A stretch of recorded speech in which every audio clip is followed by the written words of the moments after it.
আজকে আমি আমার এক ছোটো বোনের রিকোয়েস্টে বানাবো হানি চিকেন।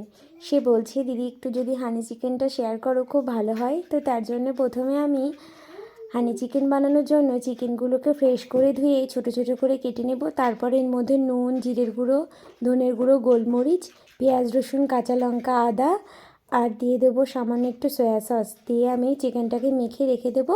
তারপর 1 ঘন্টা পরে আমি নামিয়ে চিকেনটাকে আবার নিয়ে এর মধ্যে একটু কর্নফ্লাওয়ার, একটু বেসন আর দিয়ে দেবো একটা গোটা ডিম দিয়ে ভালো করে মেখে তেল গরম হয়ে গেলে তেলের মধ্যে আমি এক এক করে চিকেনগুলোকে এপিট ওপিট লাল লাল করে ভেজে তুলে নেব।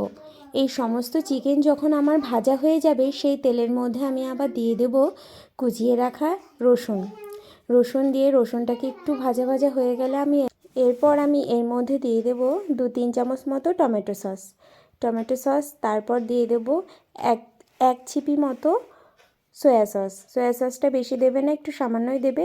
আর 2 চামচ মতো হানি আর পরিমাণ মতো একটু নুন দিয়ে চিকেন ভেজে রাখা, চাইলে বিট নুনও দিতে পারো। এর মধ্যে তারপর ভেজে রাখা চিকেনগুলো দিয়ে আমি এইভাবে নাড়াচাড়া করে নেব। নাড়াচাড়া করার পরে লাস্টে একটু সাদা তিল আমি এটাকে একটু তাওয়ায় গরম করে নিয়েছি। নেওয়ার পরে আমি এই তিলটা উপর দিয়ে দেবো।